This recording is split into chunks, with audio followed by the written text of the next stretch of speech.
Hello, today we're going to talk about some of my favorite ways to use a yoga block.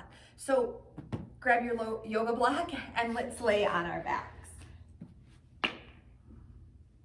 So a yoga block can be used as a way to kind of engage the body, and that's what we're going to do. We're going to use the yoga block, and we're actually going to place it in between our legs here.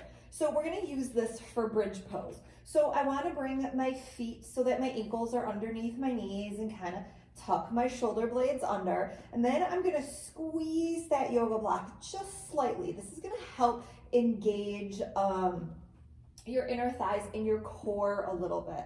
Go ahead and root into the soles of your feet as you raise your hips up, opening the chest, keeping that block, squeezing. This helps the alignment with your knees and your feet. Bridge pose is really great to strengthen the feet muscles because they're rooting into the floor. Keep that gaze straight up towards the ceiling, squeezing that block, and then we'll slowly lower our hips. So we'll keep the block right here, and here's another way we can use this to help in some core work. So you're going to draw your pelvic floor in, push that belly button towards the spine, and then squeeze that block again. Maybe you engage your transverse abdominis by imagining like drawing your hip bones towards each other. So I've got a nice stable foundation in my core. As I'm squeezing the block, I'm going to bring my knees up and then gently push them away.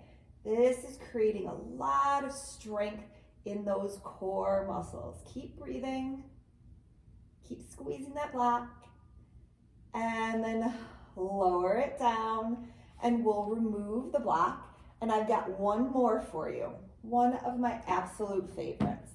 We're gonna do supported bridge pose. So I'm gonna raise my hips and place that block underneath my hips, not really on my low back, more like where the back and the tush meet, so that it feels supported and not strained on my lower back. Now, once you're here, I like my arms kind of like cactus arms or goalpost arms. Just kind of helps open up and soften my shoulders a little bit.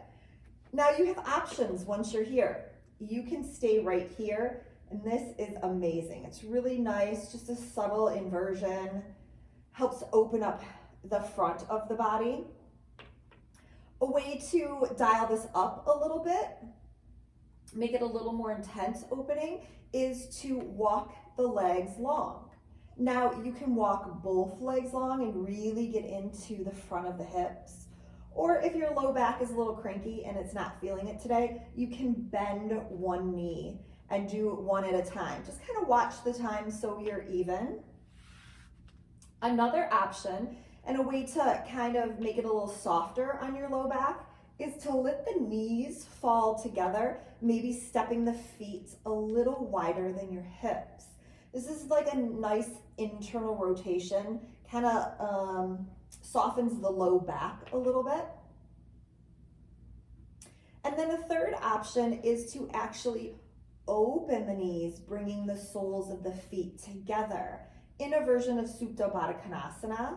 This is a really nice opening for the inner thighs, for your pelvic floor, and for your hip flexors. Make sure you're breathing and softening here.